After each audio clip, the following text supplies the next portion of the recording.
Our panelists today.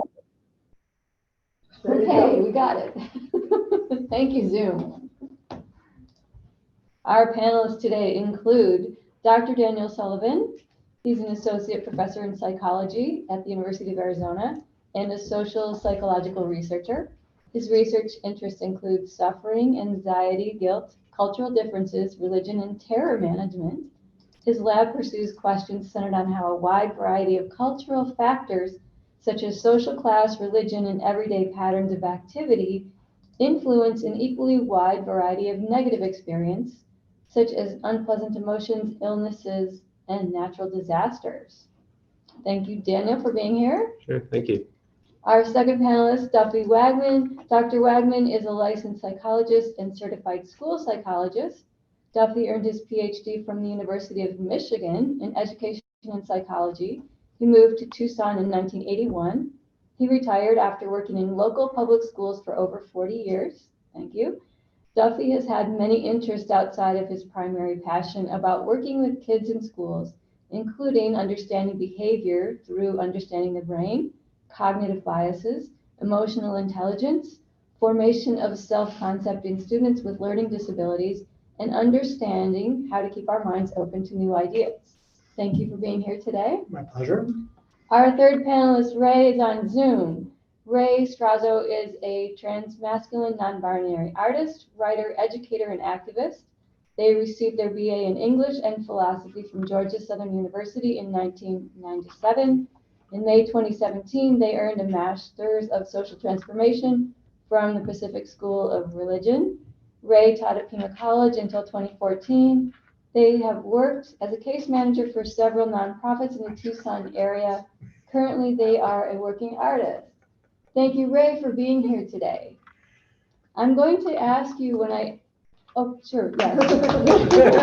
For applauding our panelists who give up their time for us. I'm going to ask you to try to keep your responses brief to about a minute each question. And I'm going to ask you, starting with Daniel, share one thing that you liked about the book and one thing you thought could have been better. Okay, yeah, thank you for having me. I think I should say right off the bat, I've probably committed every error in this book just in the last like 15 minutes or so, because when I was initially invited to do this, I was confused about the location, but I just put the location I thought was right down, and I never checked again until like 15 minutes ago. And then I overestimated my ability to quickly walk here and so on and so forth. So I'm definitely a testament in the moment to some of the power of the ideas in the book. I guess really quickly, and I can elaborate on both these comments kind of throughout if people want.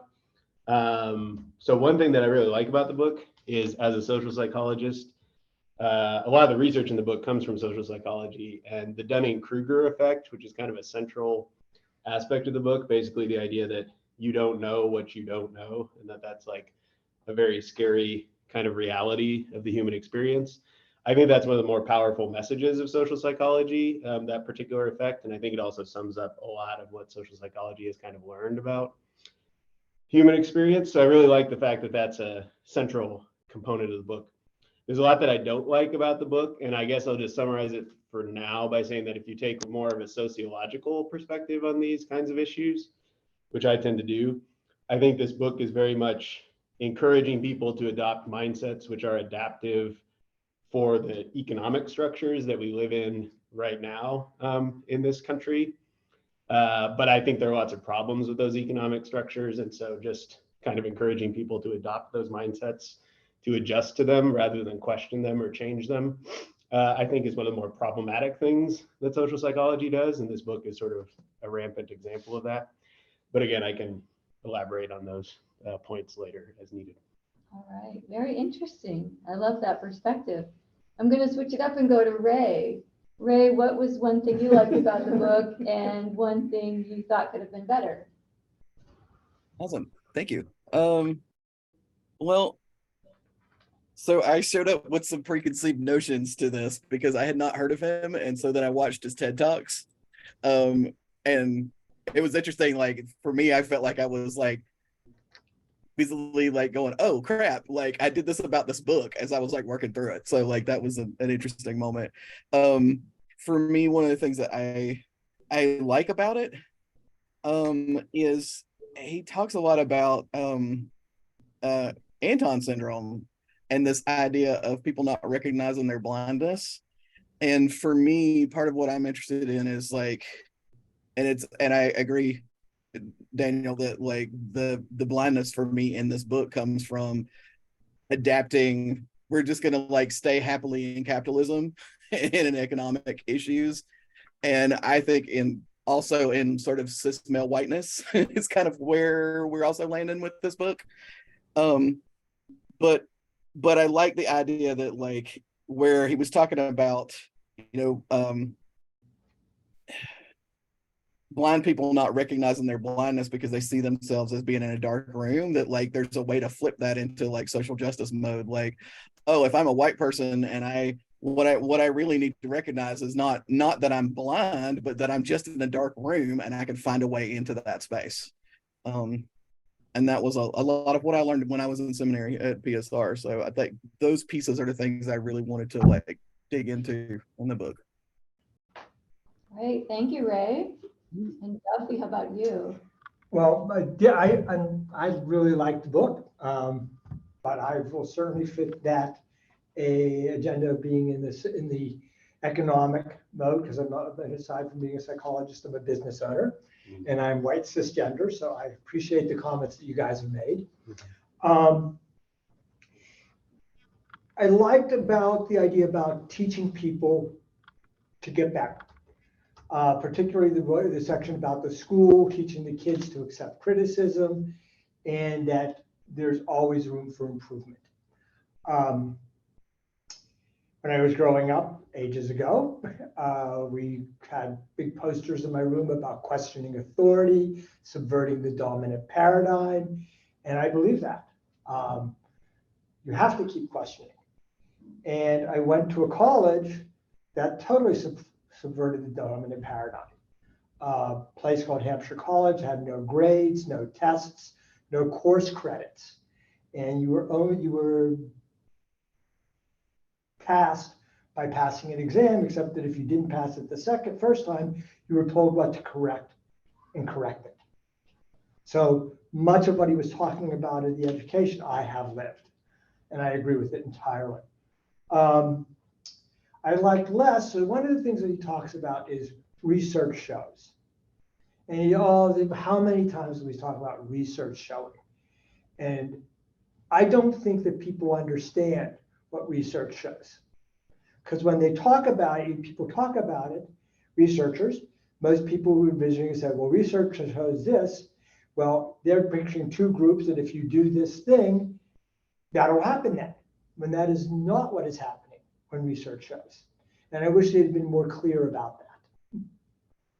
Very good, fair enough. And your comments are reminding me of when he talks about the difference between a performance culture and a learning culture. When your remarks about your college sounds more like a very much learning culture. Yes, we were not told how much to learn.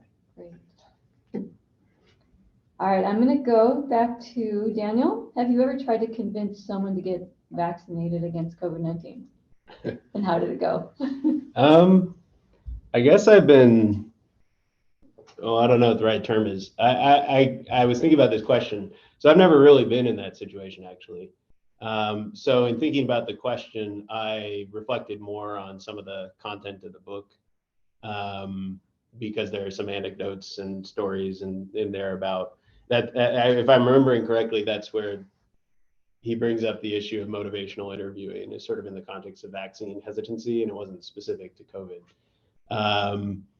So one thing that I wanted to point out that I at least found interesting in the book and resonates a little bit with my experience and maybe why I haven't been in that situation is that, early in the book, I guess drawing on Phil Tetlock, he kind of sets up this paradigm of when you're talking to people, you're in one of these modes, and the three modes are preacher, politician, prosecutor, right? And then, he's kind of advocating for scientist as the fourth mode earlier in the book. And what I thought was interesting about the anecdote anyway on motivational interviewing in the context of vaccine hesitancy was what I got from that story was that the person changed her mind because she felt like she was being respected by the professional who was talking to her about the issue. And I think that's actually crucial. And that seems to be what motivational interviewing is really about, although I'm not an expert on it. And I felt like that was a little bit missing from the paradigm of the book. Like in that context of, and Grant admits it, that the respect was probably the key component, but I'm not sure why that wasn't translated into one of the modes of address. I think when real preachers talk to people, of course it depends, but a lot of times they're coming from a place of like empathy and respect and love for the person, right? And I feel like that's really crucial to be having these kinds of conversations. And so I felt like there could have been more representation of that idea, but it definitely stood out to me in relation to this question. So having respect for other people, regardless of, the ways in which their views diverge from yours, I think is a very important kind of foundation for, moving someone's opinion on something. Good point. Yeah, I agree. How about you, Duffy? Yes, I tried convincing a cousin and it went badly. And I tried actually using a lot of some techniques from motivational interviewing, and I tried using techniques from just listening and trying to find out what she was, what her issues with it were. And she was not, and she is a hardcore liberal, which I think is important to understand that not everybody who was refusing vaccines was on one end of the political spectrum or another. But she had medical issues. She was afraid of vaccines in general. She was thoroughly convinced that the medical profession was out to get her. And so there were way bigger issues here than we could possibly have addressed. Dan, you were talking about listening. Working in the schools for as many years as I did, I often had to talk to parents about ADHD meds. And I found the biggest thing that helped was listening to parents, finding out what their concerns were, and reassuring that we will deal with their child the best that we can, whether or not they got the medicine. And frequently, over a course of a year, that message was enough for at least parents to attempt it. And sometimes they liked it and sometimes they didn't, and that was fine. Yeah, I think that's part of what he was trying to get across too, was not only the respect, but the assurance that we will, regardless of what we do, whatever you decide is okay. this is going to be, it'll be fine. And Rae, do you have any comments about convincing someone to get a COVID vaccine or anything like that? Well, it's interesting because like I just sort of did a general plea and just left it. Like I kind of felt like it wasn't my business to sort of like poke at people in that way. The thing that came up with me around COVID that I thought about more was masking. Because as a member of the disability community, like this is still impacting me. So like that has turned into like a thing where I felt like I've had to do self-advocacy in that way, which I think is different than what he's talking about, but maybe not. I don't know, I'm thinking about that a little bit. And also like I think it's really interesting the 3 modes that he talks about, because I feel like he's working off of stereotypes of those modes in the first place. And I think that's an interesting way to sort of like be using that when he's also critical of it. Particularly like and I mean, this is my bias because I have a lot of friends who are preachers. I went to seminary, but I'm not Christian. I'm Buddhist-ish, and I went to a progressive seminary, so I did not get an MDiv. But the whole idea that like ministers necessarily work with no proof, I was like, no. I think maybe when we're talking about God, yes, but like there's so much other things that go into that I was like, which made me sort of like question a lot of how he was using it then after that, because I thought about like even our stereotypes around politicians and prosecutors and all of that, and it's like, how much does that help me to think about those modes, or do I just trap myself with that? And the other thing that sort of came up for me too was like he talks a lot about how important nuance is, which I 100% agree with. as a person who like wanders around in nuance all the time because of who I am, what I have experienced is different than what he describes. Because it's particularly when we're talking about what's happening currently in our political system around trans folks, it's like people are not interested in nuance. If anything, nuance makes them hostile. So I'm not really sure how to bridge that. And as much as I really appreciate at the end of the book that there's all of these kind of amazing ways to apply what he's like laid out for us, which I appreciate, I'm also hesitant and also really wondering like how to make this move deeper than just in like what I think all of us have brought up about like this sort of like space of let's keep it in economics and how do we survive in the current space that we're in, rather than thinking forward about change beyond that. Great, thank you, Rae. I think I'm going to skip down to the Peter Coleman Difficult Conversation Lab as a segue from what Rae was just talking about. So in the book, he talks about the work there and how they wanted to try to get people to come to agreement around a really difficult issue. And his approach was to take one group and assign them a paper that presented an issue in black and white, right or wrong, yes or no. Another group that presented the same issue in shades of gray. Then they had each of these groups discuss abortion. It wasn't the same issue, but it was also a very difficult, charged issue. And the group that got the paper about shades of gray was able to come up with 100% agreement around a statement. I'm just wondering what your thoughts are about if you're familiar with the difficult conversations, or if I'll go to Duffy first. So this is one of those areas where research shows makes a difference. So people are saying if there's a couple of things that happened here. From the Difficult Conversations Lab, people volunteered to go in there in the first place. So that meant that they were willing to engage in a difficult conversation to start with, which is, Rae, you're not going to be encountering that in the real world. The second is when we hear him talking about this, wow, if we do this, it will work all of the time. And that's not what the research was showing, but he doesn't really talk about that. It means that on whole, more people did it than not doing it. And that this was a good intervention in getting to move some of the people, though some of the people didn't move and some of the people. So yes, he got the groups that he said 100%.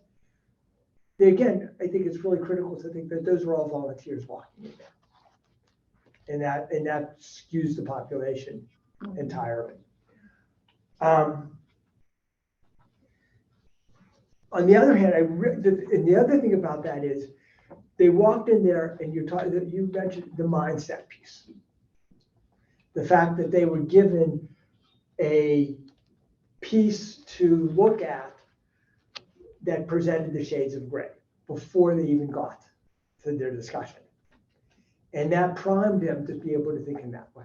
In the real world, you're not going to be able to get that. And certainly politicians generally aren't willing to go to that spot. So it's a lot more difficult to be making effects, even though this is a good thing to be doing, and I think we should be doing it. It doesn't guarantee that something's really going to be happening. Good point, yeah. I mean, for me, I just was interested because I had never heard of this Difficult Conversations Lab, and I thought, well, this is pretty interesting that people are doing it. But yes, real world is never going to be as easy as right. We don't get to hand them the priming thing ahead of time. Daniel, comments on that?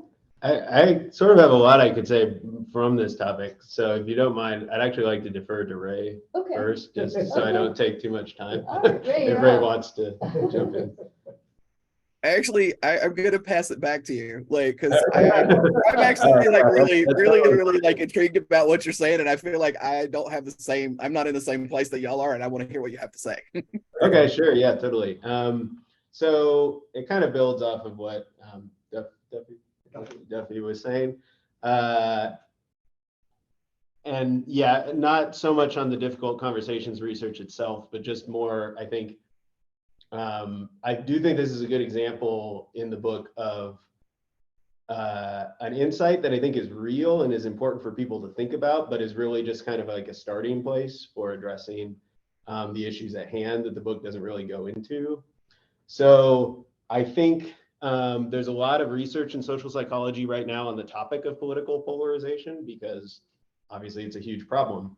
I think on the one hand, it's important to recognize that we as researchers, I think, actually bear part of the burden for polarization, because the way in which we research it and the way in which it's reported on by the media, I think actually increases it.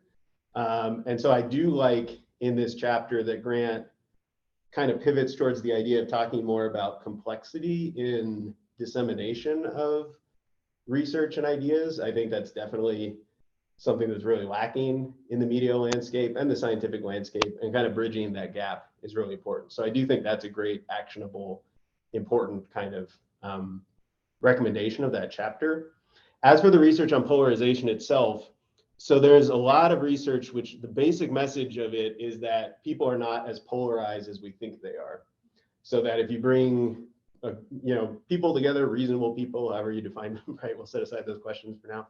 You bring together like people, and you've probably experienced this in your own life with relatives, loved ones, friends, or whatever. If you bring together people and have them talk about something like gun control, is like the classic example, there's a lot of overlap. There's a lot of absence of polarization, of people basically agreeing on certain fundamental ideas, regardless of their political values, and so on and so forth. And this kind of idea of like shades of gray, that people can kind of reach a fair amount of consensus when you put them in the right circumstances, sort of as Duffy was pointing to.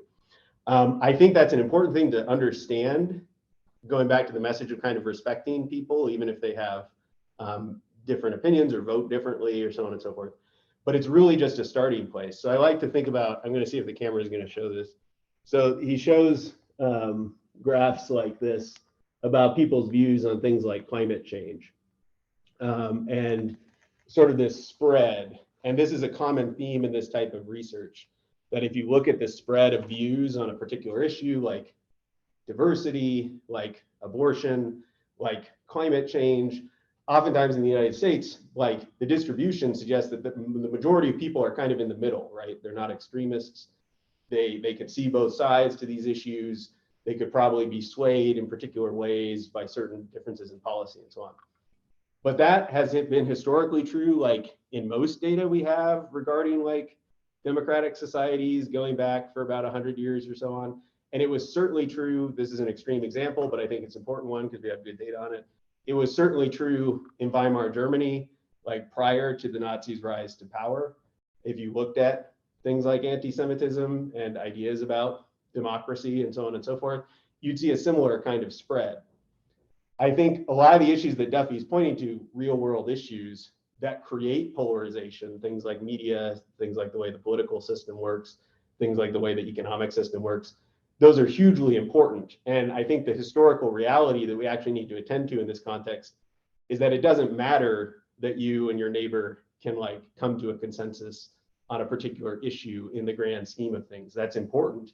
It's a starting place. But what really matters are the broader forces that take advantage of and increase polarization, and which can co-opt particular extremist minorities to cause extreme social change very rapidly in ways that people can't control, which is exactly what happened in Weimar Germany.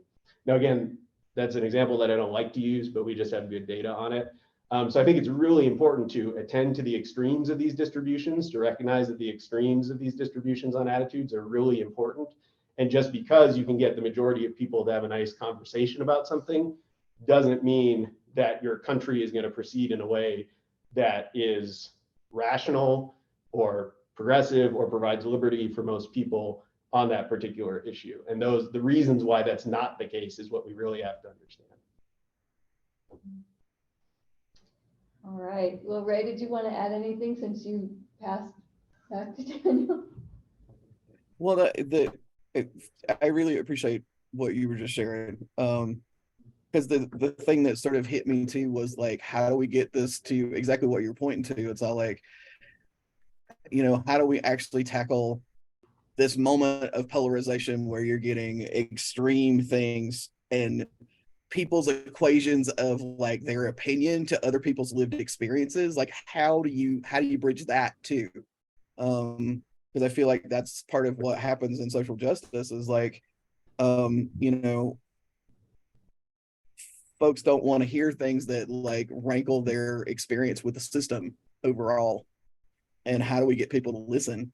How do we get people to like recognize that that white supremacy is a thing and it lives, and it is moving in what we are doing right now, and it is everywhere in the systems that we live. And how do we change that? And if we're not listening to the people who are having the experiences of both the privilege, who are aware of it, and also the people who are on the like really like terrible receiving ends of what that looks like, this seems like only like very like his way of talking about it feels very surface to me.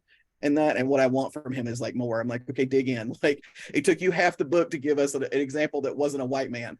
Like, dig in. Like, so yeah, that's it. That's it for Yeah. All right. Well, I'm going to just take Ray's comment and turn that into ask another panelist a question. Would either of you like to address Ray's question of how do we get better at making things more equitable, and how do we move things? Anybody want to take that? I don't know that there's any good way right now.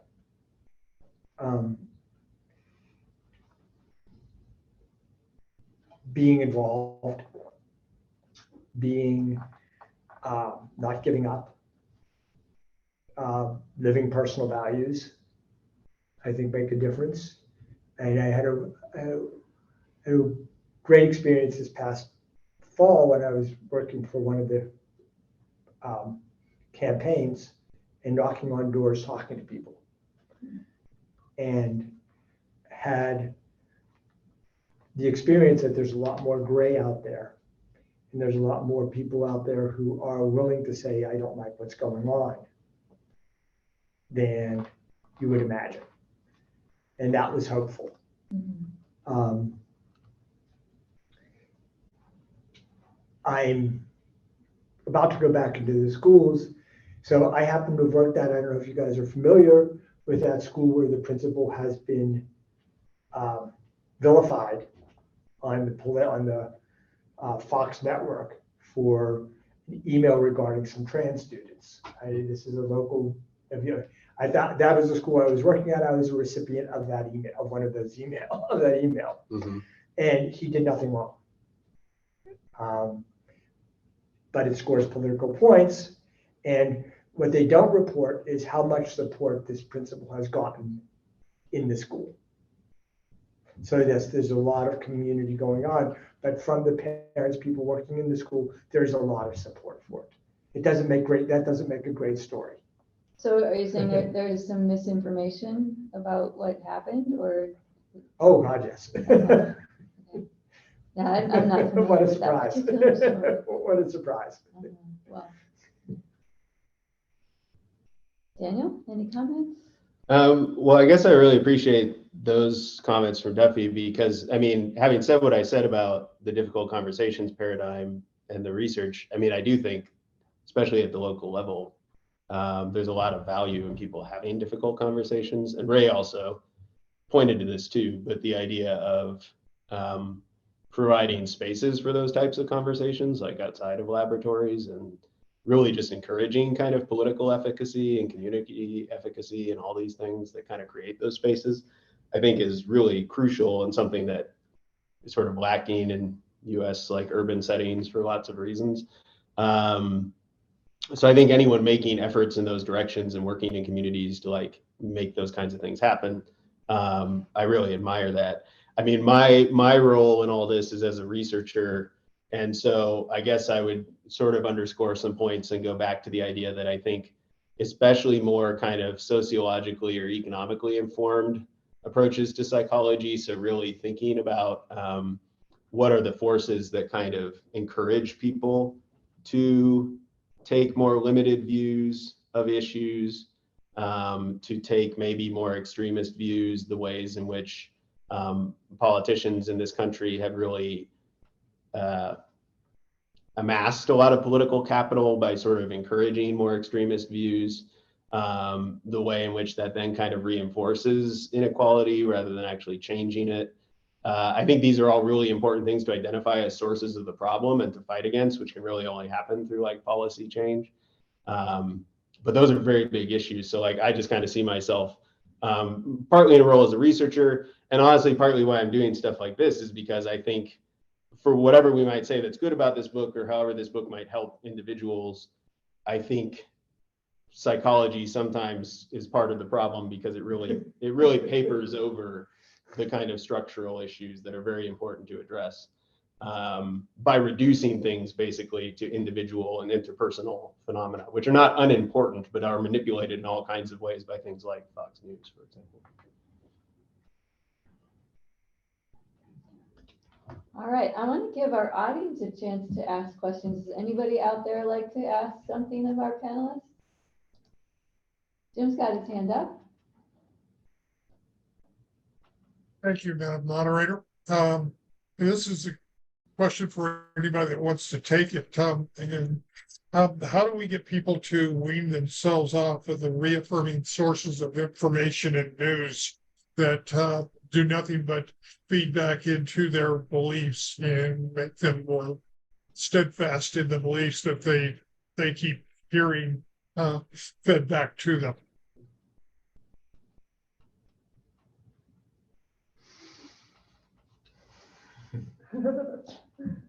I mean, I would guess maybe some conversation if you could, bring them in to. Well, so one of the things that you can do is when someone says, oh, I like such and such, ask them to say for 10 reasons that they like that person. And one of the things that will happen most likely is they're only going to come up with 3 or 4. And because they can only come up with 3 and 4, they're going to start changing their mind about really how much do I like this person. And so there's some strategies that can get people to start rethinking their assumptions. And again, it's about putting things in frames and how are we framing it. Because the frame is, wow, I should have been able to name 10, but I can only name 3. And so people aren't watching Fox News in particular, but they're all watching Fox News because they want to learn. They're watching Fox News because they want to hear views that are already supporting what they have. Remember, Fox News didn't create the whole thing with Trump and the denying the election. The people viewing Fox News changed what Fox News was reporting. And that's just, so it's a lot of people out there just seeking confirmation, and there's a lot of ways for people to do that. And I would wonder how much we are doing the same thing. Mm-hmm. Does that answer that at all, Jim? I think so. It's been a source of frustration for me in dealing with old friends that think politically completely differently now than when we were in different times, and it's frustrating. So I think I would ask them, what are you concerned about? I'm concerned that people don't have any broad spectrum of analysis in making decisions about things that they think are the truth. And ask them what they want, but what are they concerned about? What does this reinforce for them? Why is this good for them? Say, I know you like this, so what are you learning from this? What does it do to help you? And that motivational interviewing conversation of getting to the deeper concerns. And then say, maybe there's other places that you can get this.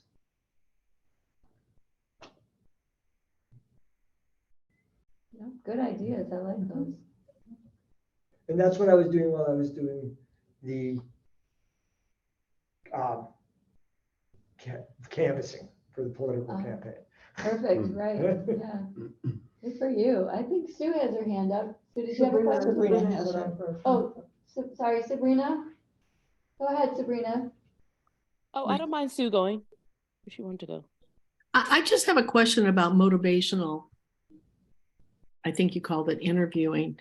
I've tried a strategy and it wasn't from this book, but I like to know where, and I don't use the word assumptions. Where did this belief in this idea come from? What, do you have personal connection with, my favorite one comes from my sister, that Islam is going to take over Ohio? Where is this coming from? I like to go there. And sometimes she mentions Fox. Okay, where is this belief? I mean, you have such strong belief for Fox. Why? Trying to understand where this is coming from. And even though I've lived in Muslim country for 2 years, and I have firsthand experience with that religion, that's not what's needed. So I stand back from there and try to find out, where is this coming from? And it's really kind of airy. And sometimes, but they'll still stick with it. And that's the piece I don't understand. Yeah, maybe the, Dan, you wanted to? Yeah. Ray, you wanted to? Ray. Yeah, I have some thoughts, but do you want to say anything, Ray? Oh, were you unmuting? Or, sorry. Okay. Well, one thing just from my own research, actually, these are just experimental studies, so they have limitations, but I think they've been they fit with some things that are more kind of historical and sociological data, which are that if you look at things like conspiracy theories, for example, or really just the types of processes that most mainstream media outlets are kind of affording these days, which are basically opportunities to kind of vent your aggression at enemy figures. So, you know, people often ask me this question, variation of this question, because of my research. They ask me, like, why do people spend all this time like doom scrolling on the internet or watching media that's really negative? And, you know, for some people, it may be watching news about Donald Trump that's really upsetting to them. For other people, it may be something else, but they're spending a lot of time and emotional energy investing in content that is basically upsetting to them because it's sort of showing them how bad the world is. But some of the studies I've done suggest that actually can be reassuring for people against a backdrop of a kind of deeper anxiety. So I think what a lot of people are doing when they're exposing themselves to this type of information is they are very insecure about certain aspects of their lives or the world today. And again, I think when there's a lot of like racial and economic inequality, like many people are in this type of situation where they're not sure about their, you know, employment 5 years from now or their long-term goals and so on and so forth. Against that backdrop of feeling kind of generally anxious in a sort of diffuse way, if you are given the opportunity to feel anger towards a concrete target, like a particular person or a political figure who you think in some way is responsible for the bad things that are happening to you or the state of the world today, that actually is pretty psychologically reassuring for people, at least temporarily. So we've done studies showing that actually increases people's perception of control. Mm-hmm. And it's this sort of illusory perception of control, obviously, because all it really is if anything, it's a kind of epistemic control, right? So you feel like, well, at least I understand the conspiracy that's going to destroy the state of Ohio, right? Like maybe I can't stop it, but I know what's happening, right? And I'm part of the small cadre of individuals who understand the truth of what is happening. And that is reassuring for people in the short term. And I think, again, politicians really feed on that. They give people messaging that scares them, but then provides them with some kind of scapegoat figure or group. And the combination of those two things, the initial anxiety of the threat, and then the figure that allows you to be aggressive towards an object, can be very emotionally powerful in the short term. So I do think that's a big, in some ways the source doesn't matter because the source is giving them something that is helpful psychologically. And this happens to all of us, I think, as Duffy alluded to. I mean, it's not like I'm immune from these processes, but. Interesting. Well, I wish we had more time, but we're going to have Sabrina's be our last question, and then we'll have to wrap up. So Sabrina, go right ahead. I didn't have a question. I did have a comment about learning, something that I kind of been learning in the last couple of years is not trying to convince people, but trying to show people why I'm convicted and being like the example. Less likely to like try to convince people. I stopped trying to convince people a long time ago, I think. And I think what's happening is, especially in this social media area, like, realm, everything gets like super fueled, whether it's good behavior or bad behavior. And I think not directing my kind of responses in the way that they respond show the difference of my conviction. And I think that's what I've learned a lot. I'm normally a person who likes to fill empty spaces with like my voice, like I can't sit in silence. And I've just learned that like sometimes you just have to literally sit quiet. And the idea is not to win an argument. I think that's something that you just learn the older you get. It's not really about winning. It doesn't matter who wins an argument or loses. It's whether or not the messaging was created properly and who was the messenger. And I think part of the book missed out on like kind of a lot of like the cultural nuances when we're talking about church. People used to get all their health and political and all these information. So we can't really discount like church or difficult conversations, but making sure the difficult conversations are only around people who technically always have those difficult conversations.